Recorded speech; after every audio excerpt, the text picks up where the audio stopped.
Welcome to the lecture on internal rate of return, and this will be the easiest skill you will learn in this class. I guarantee it, 100% ironclad guarantee, lead pipe lock. Because what we're going to do on this is use a pretty powerful calculator that will help us on the back end with these calculations and make it very, very manageable for us in calculating the internal rate of return. But what is that? What is the internal rate of return, or IRR? Basically, what you're looking at is a stream of cash flows from an investment and finding out with those projected streams of revenues, what would be the return that you would have received on this particular investment? Let's put this in some real world terms. You want to buy an MRI machine and you've come up with, you know, the out of pocket cost. Let's say it's $2.5 million. You know you're going to have to invest $2.5 million in that MRI machine. And then you're going to have projections on what that machine will make in year 1, 2, 3, 4, and 5, for example. It might be 600,000 first year, 400,000 second year, all kinds of different cash flow projections for each one of those years in differing amounts. What internal rate of return does is take those cash flows that you've made in those subsequent years and discounts them back at a magical rate where the initial investment, that $2.5 million, minus the discounted cash flows back to their kind of present value equals zero. So really, what is the return, the internal rate of return I have on this particular investment project, whatever. And that can be pretty powerful information to have when you're comparing two projects. You can see which one is truly going to offer you the best internal rate of return. You can also have a comparison with certain company standards or organizational standards. Some entities have a requirement that any project must have an internal rate of return of X, whatever that might be, 9%, 10%. So you can evaluate that project on the company's standard internal rate of return requirements to get a kind of a go or no go situation. Well, of course, the best way to look at this is through an example. So let's go to the Magic Blackboard and take a look at an example on this. And again, you will find it very, very easy to do this very powerful skill. All right, so here we have our investment in our MRI machine, which is at the $2.5 million, and that is happening in year zero. So this is kind of our initial cash outlay of 2.5 million.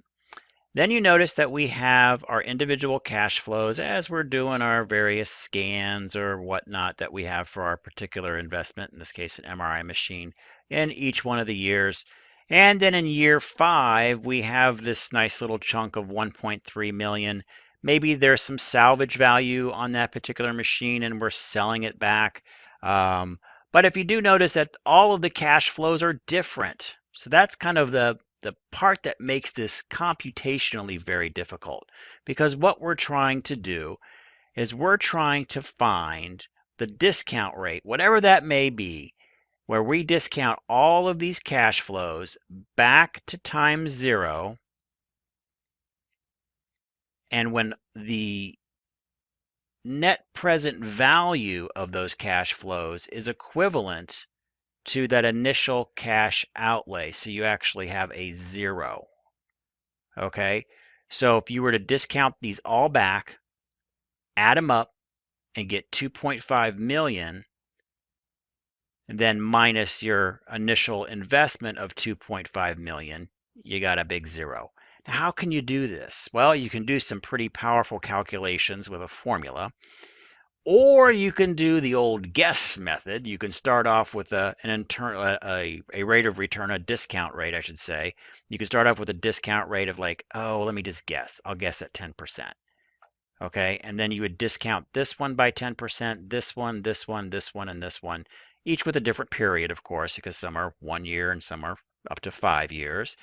And then you would see what you get. And if you got lucky and you got, let's say, 2.3 million, then you'd know you would just need to adjust your discount rate and guess again, and try to get closer to that 2.5. So you can kind of do a guesstimate way.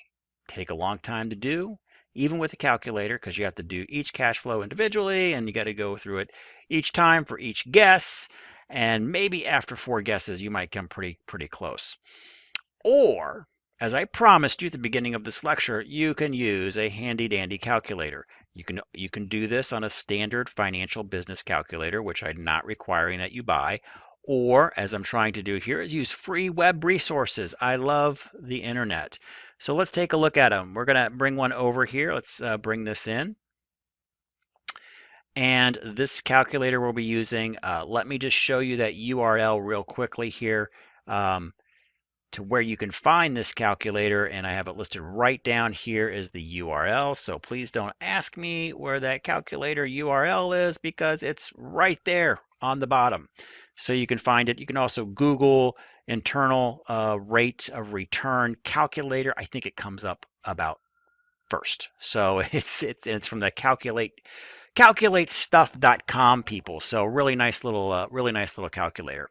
All right, well, let's bring that calculator back. Hopefully you've recorded, you've written down this information right here. Write this down, okay, because I'm going to cover up this slide as we plug in the information and find out what our internal rate of return is with this handy dandy calculator. What's nice about it is you can add additional years. In this case, it just happens to have 5 years already plugged in, but I can add years. I can also delete years. Very important. If you do need to delete a year, make sure you hit the little button and delete it, or to match the number of periods that you're dealing with. Okay, so I've just added, make sure we've got the five years in there. All right, let's go ahead and plug in the information that we have and see what we get for our internal rate of return.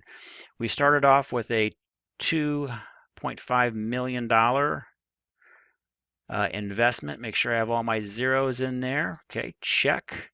And in year one, we had $510,000 that we made off of our MRI. In year two, again, hopefully you're following along, we had 535 and 500 and so on and so forth. As I put these in here, and that was double checking, that was 562,275, and we had 590, 389, and then we sold that machine back to whomever. Maybe we had a little bit of salvage value on that machine. That's why we got so much back in this particular year. So let me double check my numbers. That looks good. And check. 562.75. Always like to do this before I hit the calculate button. And there we go. And our 2.5 million. I do wish it put commas in there because sometimes we deal with some pretty large numbers, but it doesn't. All right, let's hit the button, calculate. Blam. There you go. How easy was that? So it calculated our internal rate of return, which is correct at 11.09%, or if you want, just go ahead and call that 11.1%. So there you go. That is how we're going to be calculating internal rate of return for this class. My recommendation again is to use this calculator at calculatestuff.com to do these internal rate of return calculations. All right, I promised you it was easy, right? So hopefully that one is pretty easy for you and a really valuable skill to have.